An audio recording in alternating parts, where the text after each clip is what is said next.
Com e sem Renato Augusto. Com Renato Augusto, 27 jogos, com 16 vitórias, 8 empates e 3 derrotas, um aproveitamento de 69,1%. A média de gols marcados por jogo é de 1,63. Sem o Renato Augusto, nessa temporada, 25 jogos, 6 vitórias, 6 empates e 13 derrotas. Olha a diferença de aproveitamento, 32% de aproveitamento, e a média de gols marcados cai para 0,80, pela metade. Breiler, só para mostrar um pouquinho da importância do Renato Augusto, ele participa no gol de hoje, o gol é do Maicon, mas ele participa demais do gol, e inclusive, uma curiosidade, é o gol de número 500 do Corinthians na história da Neoquímica Arena. É natural que o Corinthians seja ainda mais dependente do Maicon, sobretudo depois da saída do Roger Guedes, que esse sim vinha sendo o principal jogador do Corinthians na temporada. Mas é preciso pontuar, Marcela, o Corinthians tem recursos suficientes, até mesmo por um mérito do Vanderlei, que trouxe jogadores da base, rejuvenesceu o time, para jogar mais do que isso, para não depender tanto do Renato, até porque as condições físicas dele são isso daí. O Corinthians vai ter o Renato somente em alguns jogos na temporada. Não dá para contar com ele em todas as partidas. Sabendo disso, o Vanderlei tem jogadores mais jovens e, comparando com o Goiás, até mesmo o time que entrou, a escalação inicial do Corinthians, tem mais qualidade, tem mais recurso, tem mais opções. E por isso chama a atenção o Corinthians até hoje, e aí por vários erros, não só do Vanderlei, não ter conseguido, e aí a gente caminhando já para a reta final da temporada, ter um jogo coletivo consistente. Então é muito calcado, como você falou, em individualidades, antes no Roger Guedes, agora no Renato, dependendo de boas atuações do Maicon, que tem realmente tido uma sequência interessante, o Moscardo como volante, o Rojas entrando, que tem um recurso, um repertório para bater de fora da área, mas ainda assim, se a gente analisa o time, o que o Corinthians cria, a capacidade de incomodar o adversário, a gente viu hoje, mais uma vez, um adversário inferior tecnicamente, superando o Corinthians em várias fases do jogo. Já tinha acontecido no Mineirão contra o Cruzeiro e aconteceu novamente na Neoquímica Arena, onde o Corinthians costuma ser muito forte, vinha de uma sequência imponente de vitórias, mas aos poucos, esse foco dividido, a Sul-Americana pesando mais, faz com que o Corinthians tire o pé até inconscientemente. E a gente percebeu isso. No segundo tempo, a maneira como o Corinthians voltou foi muito preocupante. O Goiás poderia, até pelas oportunidades que criou, ter matado o jogo ali. Mas o Corinthians tem o mérito de ter conseguido, com os jogadores que vieram do banco, Maicon, Renato Augusto, os dois participando da jogada do gol, o Rojas também, que passa a melhorar a criação do time, reagir. Mas ainda assim, a Lili citou o copo meio cheio, o copo meio vazio, eu vejo que há preocupações para o time no Campeonato Brasileiro. Claro. Não pode se acomodar e apostar somente as fichas na Sul-Americana, porque ali é um páreo duro, principalmente contra os Estudiantes, apesar da vantagem construída em São Paulo. O jogo lá na Argentina vai ser muito duro. Então, como não há uma garantia de título, é preciso que o Corinthians também olhe com mais atenção para o Campeonato Brasileiro, porque daqui a pouco os concorrentes chegam, o Corinthians não necessariamente está garantido em final, está garantido com título e vai precisar, em algum momento, voltar as atenções. E isso não pode acontecer quando estiver lá embaixo. Tá. Se o Corinthians, um clube do Corinthians, com a dimensão que tem, com a popularidade, a pressão, que entra na zona de rebaixamento, fica muito mais complicado de sair. Então o Vanderlei precisa começar a repensar alguns recursos e, de certa forma, ter a urgência de melhorar o nível coletivo e se espelhar até na Sul-Americana. O Corinthians, na Sul-Americana, conseguiu fazer bons jogos, ter um nível de criatividade maior. Mesmo com os meninos, né? Sim, isso pode ser uma referência para melhorar no Brasileiro. Mas os dois últimos jogos, para mim, do Corinthians, apesar do empate de hoje, buscando no final, são preocupantes. Você acha, então, que o Corinthians não pode se dar ao luxo de pensar ou focar na Sul-Americana, Breiler? E eu até concordo com a opção de poupar. Tá. Você vai fazendo ali um racionamento. Hoje ele usou, por exemplo, Yuri Alberto, que é um jogador Ele usou titular. 3 jogadores, né, titulares. Ele estava com o Cássio, com o Yuri Alberto. No meio, ele usou Mosquito, mas... O Moscardo hoje é titular. Moscardo, Mas o time do Corinthians, eu repito, o Vanderlei, se tem um grande mérito nessa passagem dele pelo Corinthians, foi ter trazido os garotos, ter dado moral e feito com que o time rejuvenescesse. Era uma necessidade que até o Vitor Pereira já tinha feito anteriormente. Mas um ponto é preciso retomar a mobilização que existe para a Sul-Americana no Campeonato Brasileiro. O Vanderlei foi taxativo na época da Libertadores. Não temos elenco para 3 competições. Mas é possível o Corinthians jogar melhor e com mais intensidade, uma rotação diferente, contra adversários como Cruzeiro e Goiás. São adversários tecnicamente inferiores ao Corinthians, até mesmo a um Corinthians mesclado, a um Corinthians que tem opções no banco, como Renato Augusto, Maicon, Rojas, que mudam a cara do jogo, como mudaram hoje. Então, ter esses recursos em mãos faz com que o Vanderlei também tenha uma obrigação de melhorar a equipe. E não estamos falando hoje, se o Corinthians tivesse saído com uma vitória mínima, o torcedor estaria plenamente satisfeito. Feliz da vida. Mas era isso que estava acontecendo com o Vanderlei Luxemburgo também, né? E pensando em Maicon, a gente pode pensar também em uma boa notícia, os últimos jogos do Maicon, essa retomada do Maicon para os Corinthians? E passa o outro mérito do Vanderlei. Achou a posição do Maicon, jogando mais recuado, enxergando o jogo de trás, tendo liberdade para infiltrar. E quando joga com o Moscardo, eles acabam se revezando, porque o Moscardo também tem essa capacidade de jogar mais adiantado. Mas, ainda assim, estamos falando sempre de nomes. Olha o Renato Augusto, entrou bem, como muda o Corinthians com o Renato. O Maicon individualmente está muito bem. Já falamos disso do Moscardo. O Moscardo foi decisivo no empate contra o Cruzeiro. Mas, analisando a equipe do Corinthians, a gente peneira muito pouco. Sim. E até mesmo nas vitórias, esse Corinthians às vezes deixava a desejar coletivamente. Muito bem, fãs de esportes. A gente vai para a Neoquímica Arena agora, porque Vanderlei Luxemburgo está em entrevista coletiva falando por lá. Vamos ouvi-lo. Jogando o Goiás para trás, o Goiás só com opção de contragolpe, é um time perigoso no contragolpe, tem um jogador muito alto, que protege bem a bola. E essa estratégia foi criada em função do jogo de hoje. Poderíamos ter conquistado a vitória, porque um pênalti, né? Mudou os 10 minutos do segundo tempo, nós fomos muito mal no segundo tempo, início do segundo tempo. Aí a estratégia que eu criei foi que jogadores ficarem no banco hoje e poder mudar dependendo da situação do jogo. Foi o que aconteceu. Acho que depois que nós mudamos, nós tivemos um volume de jogo bem maior, poderíamos ter, mesmo saindo atrás, ter conquistado a vitória. Então, acho que aqueles 10 minutos iniciais do segundo tempo foi o nosso problema dentro do jogo. Luxa, boa noite. Pedro Ramiro, da Rádio Bandeirantes. Se o Santos vencer amanhã, o Corinthians pode ficar 1 ponto da zona de rebaixamento e vai ter uma sequência bastante complicada pela frente. Tem um clássico contra o Palmeiras, depois outros adversários que estão no topo da tabela. E até ouvindo alguns torcedores, alguns comentavam que preferiam que o time priorizasse até o Campeonato Brasileiro com medo de ser rebaixado. Hoje, o quanto que o termômetro torcida importa na sua decisão até da diretoria com relação à prioridade e também se você se preocupa com a zona de rebaixamento hoje? Eu estou desde o início convivendo com isso, com essas perguntas. E em momento algum respondi sobre isso aí. Nós temos hoje 25 pontos, temos um jogo a menos. Se nós tivéssemos a vantagem de ganhar o jogo a menos, nós estaríamos com 28 pontos. 28 pontos você estaria na zona de cima da tabela. Então essa pergunta vai sempre existir. Desde o início eu estou convivendo com ela. Então não vai mudar o meu pensamento. Luxa, aqui, boa noite. É claro que o Corinthians não confirmou ainda, mas tem um grande jogador na sua defesa, que é o Murilo, que é um jogador que chama atenção, que é um cara que você deu oportunidade. Queria que você falasse um pouquinho dessa iminente saída do Murilo. E é uma coisa que você já esperava para essa janela, não esperava, dos últimos dias. Importante saber de você. Internamente, que nós temos a informação é de que não tem nada definido. A informação que nós temos é que houve um interesse de um clube e o Corinthians negociando com o clube. Mas fora disso aí, não tem nada definido. Então, ele estava no banco hoje. Se não definir, é um jogador que a gente conta com ele. Se definir, faz parte do processo do futebol. Nós já temos ali, o problema nosso não seria nem um zagueiro, que nós temos 4, 5 zagueiros hoje de alto nível. Fala. Goiás e Corinthians. Delei, boa noite. Marco Belo, Rádio Transamérica. Vou fazer uma pergunta que eu poderia fazer em outro jogo também, não é tão específica do jogo de hoje. O quanto que a fase de um centroavante muda todo o sistema de organização de um time, o sistema de jogo do time. Uma fase boa, uma fase ruim?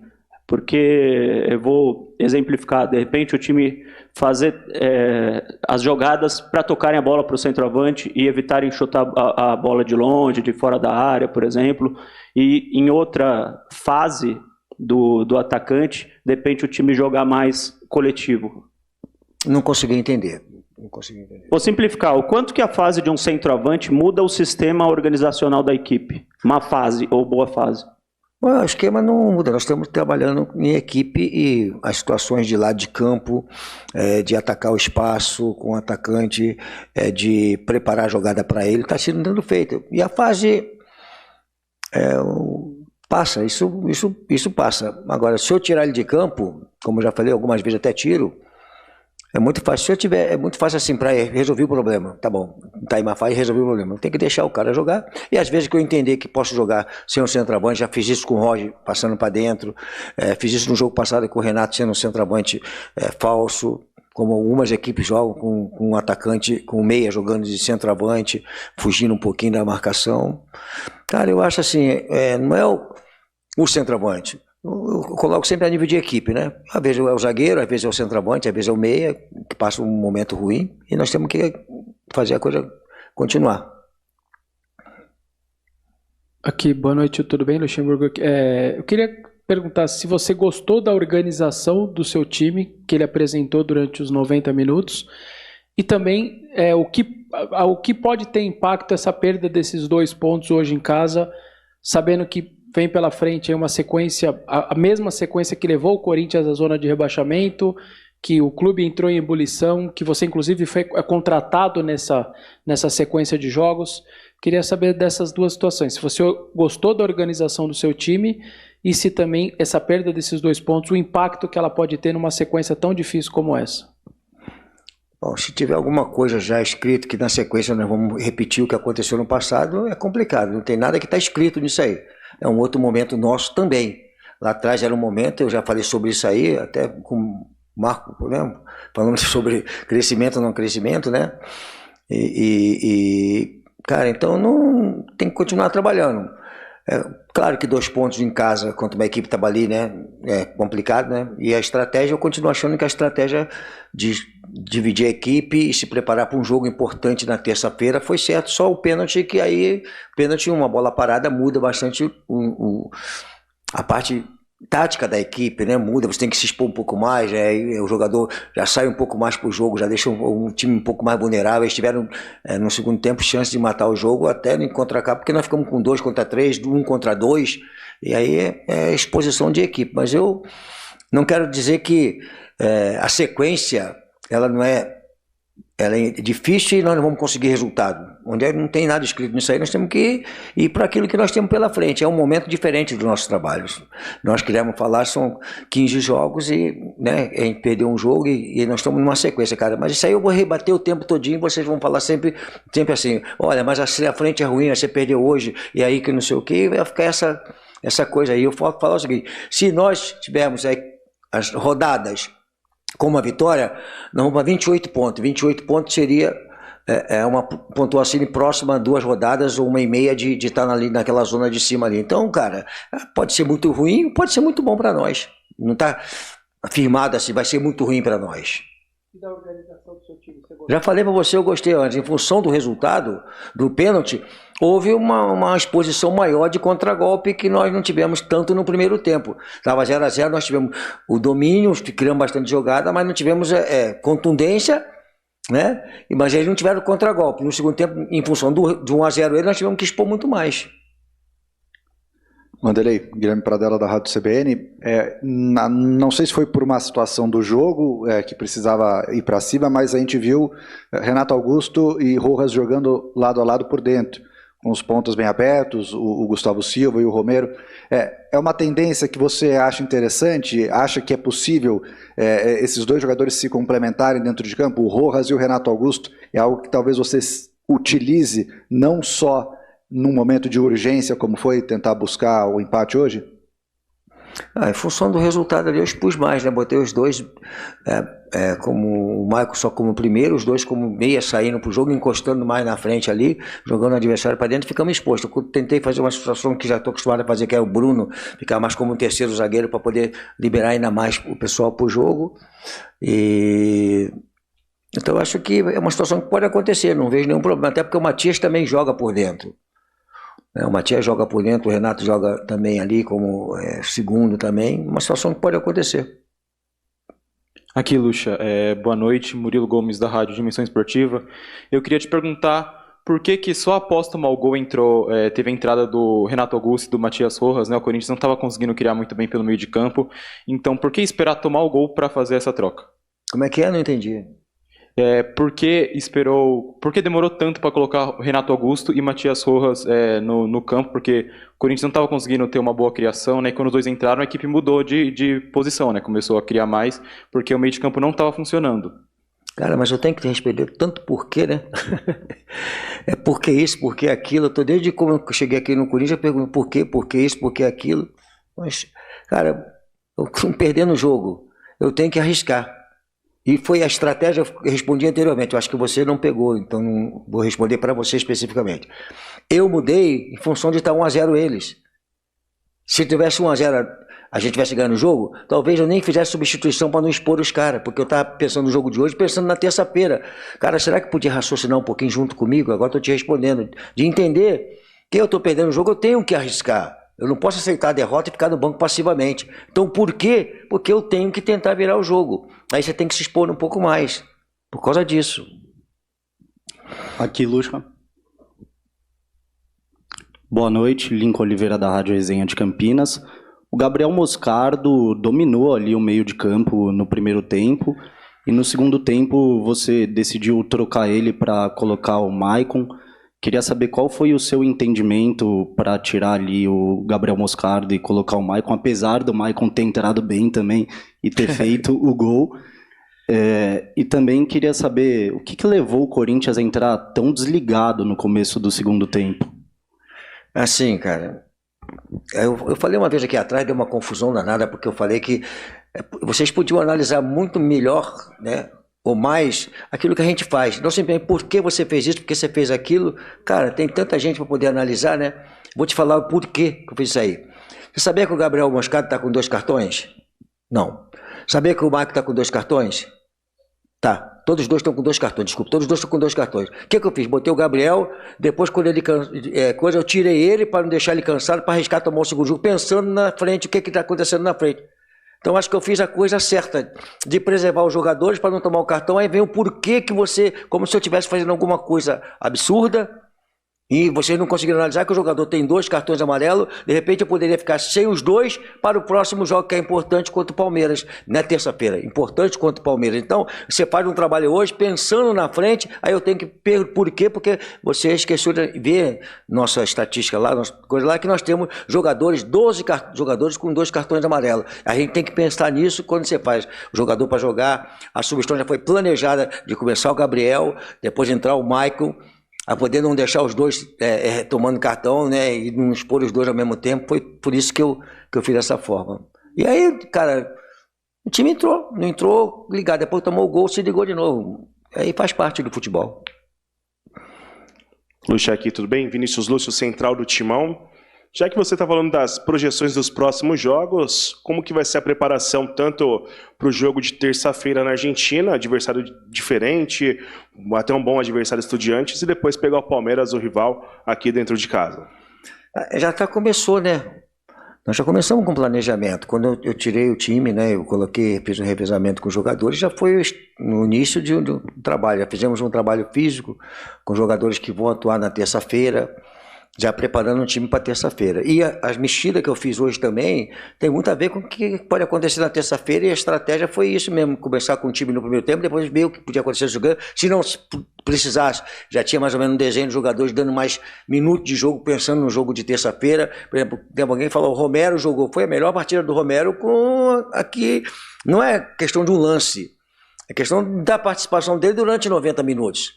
Isso é muito bom, cara. Então, quer dizer, eu dei mais minuto para ele. Então, acho que o trabalho já começou visando o jogo do Palmeiras, o jogo do Estudiante e também vendo a sequência de campeonato. Vanderlei, aqui por favor. Primeiramente, boa noite. Henrique Vigliotti, Vavel Brasil. Vanderlei, claro, você já falou bastante sobre o jogo de terça-feira, mas a gente tem mais uma questão. Pela escolha da equipe que você fez hoje, a Sul-Americana se torna ainda mais a prioridade do Corinthians no ano?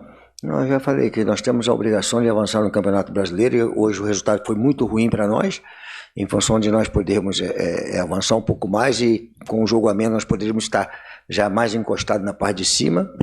Então acho que a Sul-Americana tomou importância com a saída da Copa do Brasil. Então nós temos que dar importância dela, porque elas são aí 4 jogos, né, mais o final, para você poder chegar a uma grande conquista. E sem esquecer que o Campeonato Brasileiro, né, hoje, independente de começar com o time que eu comecei ou com outro, tínhamos a obrigação de ganhar, de jogar bem, já fizemos isso algumas vezes, conseguimos resultado, então acho que o planejamento já está bem desenhado. Boa noite, Vanderlei. Tá.